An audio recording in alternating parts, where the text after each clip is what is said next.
Hello. Today we're going to look at World War II. First of all, we're going to have a brief lecture over the origins of World War II, what got England into the war. Then we'll take another lecture and look at the progress of the war. Obviously, these are going to be short lectures because the course is really on England, not on World War II. We have other courses on World War II.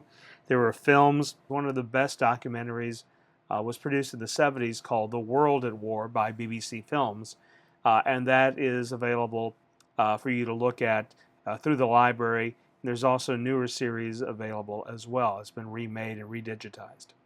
So we're just going to look at a brief overview of the war, but first we're going to look at what got England involved.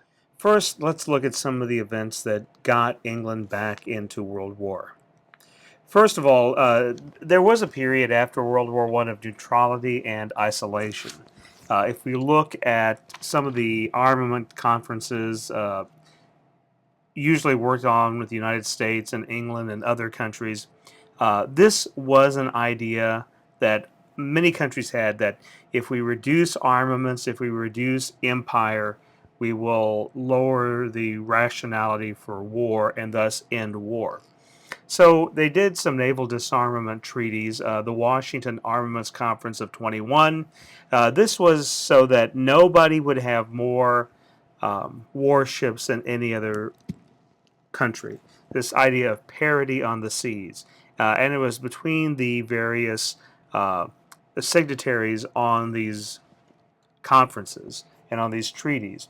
And the Washington Armaments Conference of 1921 ended the Anglo-Japanese alliance that had been around since 1902. There was also this idea of declaring peace. We know that the Treaty of Versailles was signed, but not everybody signed on to the Treaty of Versailles. There were separate treaties, the Treaty of Locarno in 1925. This was through the Western Allies and Germany. Not everybody agreed with Versailles. And this also allowed Germany to join the League of Nations. The idea was that if you sit everybody together down at the table where they can negotiate, you can avoid war in that way. Finally, the United States and Great Britain established the Kellogg-Briand Pact. It was actually United States, Great Britain, and France, the Kellogg and Briand of 1928, and many countries signed this. Basically, it made war against the law. The real question was, okay, if war is illegal now worldwide, what happens if someone declares war on somebody else? Well, then everybody's going to declare war. So it was a great idea in that it said, well, we'll make war illegal and we'll outlaw it and we won't have war anymore. But then the question was, what happens if you do? You also saw an expansion of the so-called Axis powers, Japan, Italy, and Germany. In 1931, Japan invaded Manchuria in northern China, and you also saw in the 1930s Italy under Benito Mussolini began to expand his empire as well. In October of 35, they invaded the North African country of Ethiopia, and when the League of Nations protested, Italy just ignored them, and it really showed the weakness of the League. Italy, in turn, formed an Axis alignment with Germany, and this is the beginning of the Axis powers. And so here you have the German fascist party and its dignitaries there. You have Hitler, you have Goering, you have Goebbels, you have Hess. All of these people are going to be the leaders of the German party. In the 1935 election, which was called in November the 14th, conservatives had 386 seats. That's how many they won, so that was about 49% of the vote. Labor only got 38% of the vote, which resulted in about 154 seats. Some of the main issues were the continuing depression and unemployment. Also, the response of the League of Nations, especially to the Empire of Japan, and questions over the League's effectiveness anyway. This was the last election they held until 1945. Although some of the leaders changed and various governments were formed, this was the last election throughout the war years. The question of fascist expansion, especially with Adolf Hitler, in 1936, the Germans moved in to occupy the Rhineland.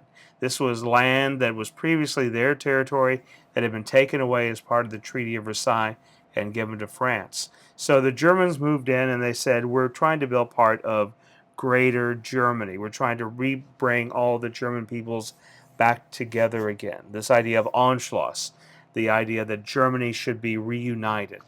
Also in 1936, one of the fascists, when we think of the fascists, we think of Italy and we think of Germany, but one of the fascist states that lasted way beyond World War II into 1970s was the Spanish Fascist Party and their rule. The Spanish Civil War, which led to their fascist party and the success of Francisco Franco, their leader, began in 1936. George Orwell had also participated in this, and he gets tuberculosis, and this is eventually going uh, to make him very ill. In 1938, Germany continued their onslaughts and began to take Austria as a part of its Greater Germany movement, and then they demand the Sudetenland, which is the area around Czechoslovakia today.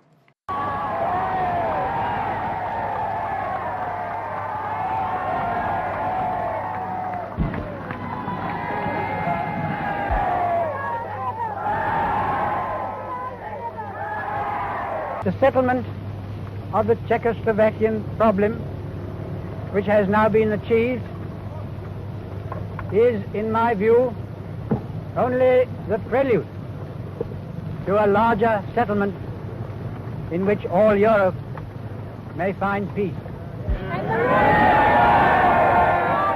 This morning, I had another talk with the German Chancellor, Herr Hitler. And here is the paper which bears his name upon it as well as mine.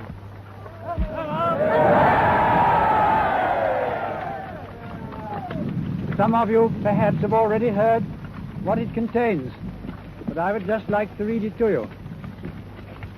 We, the German Führer and Chancellor, and the British Prime Minister have had a further meeting today and are agreed in recognizing that the question of Anglo-German relations is of the first importance for the two countries and for Europe. We regard the agreement signed last night and the Anglo-German naval agreement as symbolic of the desire of our two peoples never to go to war with one another again. The chancellor at the time was Neville Chamberlain, and Chamberlain traveled to Munich to meet with Hitler in September of 38, and he reached an agreement that he thought would bring peace. He came back and he said, we have peace in our time, because many people were afraid of another world war.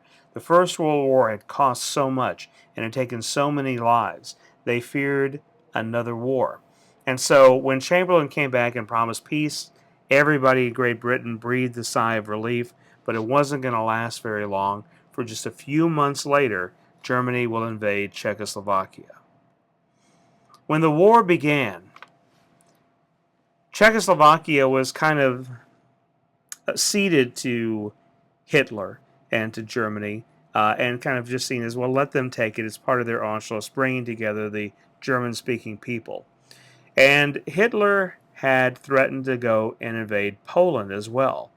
In August, Hitler and Stalin in Russia signed a non-aggression treaty. And you see this cartoon, this political cartoon called Rendezvous. And Hitler greeting Stalin, the scum of the earth, I believe. And Stalin replying back to Hitler, the bloody assassin of the workers, I presume. Which was kind of, trying to make fun that here you have two people who don't like each other, who see each other as murderers, and who were both guilty of killing large numbers of people. And they're in the midst of a war field, and there's bodies on the ground around them. On September the 1st, 1939, Germany invaded Poland. Now, this was actually too much for Great Britain and France, and they had signed a treaty with Poland saying that if you're invaded, we'll come to your assistance. And so Great Britain and France declare war on Germany. This marks the official beginning of World War II, and this is how the Second World War began. It looked like nothing was going to happen. War had been declared.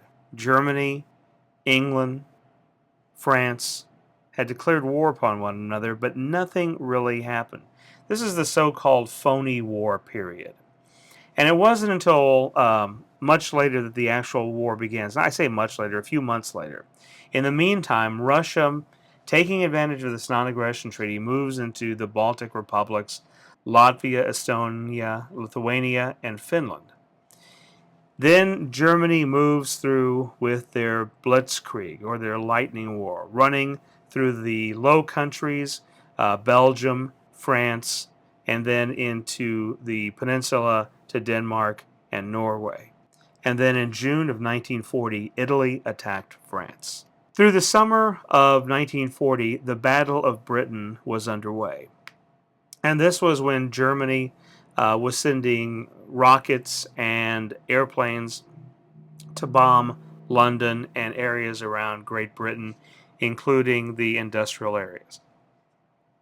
The United States helped out Great Britain with a destroyers for bases deal. The United States would send destroyers to the British fleet in exchange for setting up bases on British territory and the British Commonwealth territory. In September, Japan signed the Tripartite Pact, which put them in league with Italy and Germany. In 1941, the next year, the United States signed a Lend-Lease agreement with Great Britain, which was much like the destroyers for bases, except that it expanded that they would lend Great Britain munitions and military supplies, in addition to destroyers and other types of weapons, in exchange for leases. Germany then invaded Russia, and in 1941, in August, the so-called Atlantic Charter was agreed upon. This is when Stalin for the Soviet Union, and you had Great Britain and the United States coming together to agree on a strategy. And that strategy, which would continue throughout the war, was to beat Germany first.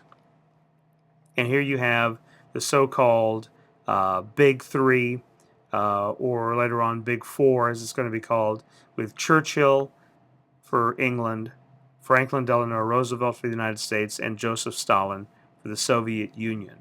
In the background, you can see another important figure that's going to emerge from this period, and that's General George C. Marshall.